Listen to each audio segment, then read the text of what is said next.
Hey there riders, MotoJourno Chris here, and I wanted to talk about why to buy a new first motorcycle. Now, if you're buying your dream bike, many people will agree buying new is best, if possible.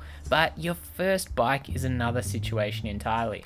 So why buy new? The most obvious reason is to get your hands on the latest and greatest shiny release that almost no one else has. Let's be honest here, if you've got the mauler to consider new, you want something more than basic transport, and bragging rights with your mates is going to be welcome.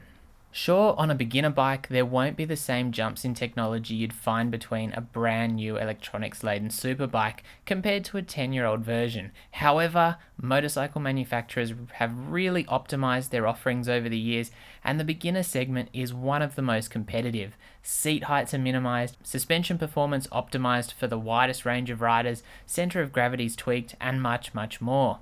If you've heard people rave about the old 4-cylinder 250s and how amazing they are, well, bikes like the Yamaha R3 and Ninja 400 are lighter, with more accessible power, better ergonomics and comfort, and the list goes on.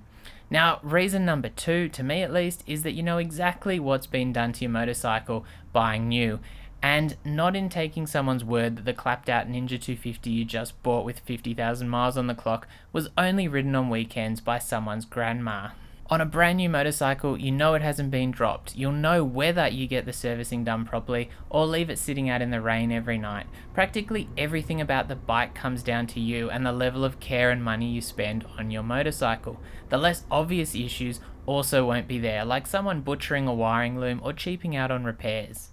Obviously, you may be the rider passing these issues on to the next owner, but you won't be the unknowing victim. Now, you may be thinking, but a new bike is no guarantee of no problems, and you'd be right, which brings us to point 3. Warranty. A new motorcycle will generally carry a year or two of warranty, which covers any manufacturing issues, meaning a relatively worry-free experience.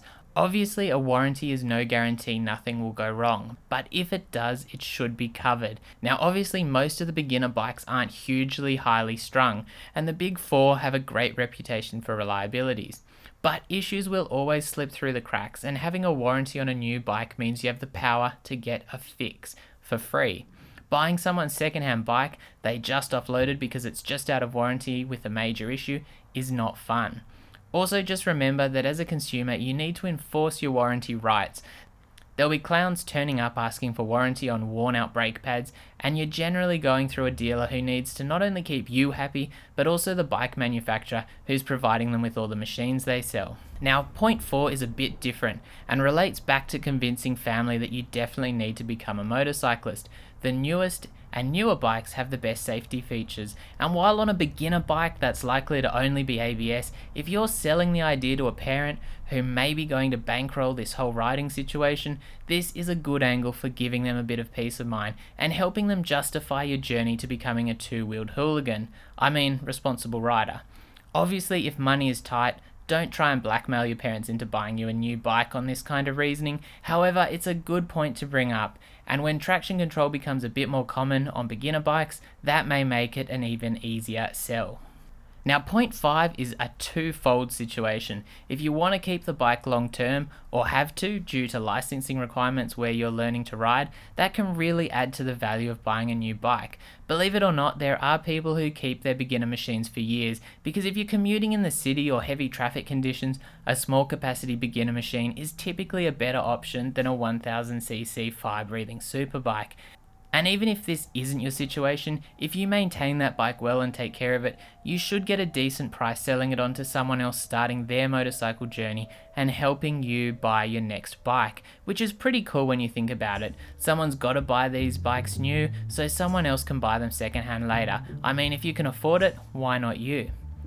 So if there's anything big you think I've missed, let me know in the comments. As always, stay safe out there and don't forget to sub and hit that notification bell as well. Thank you.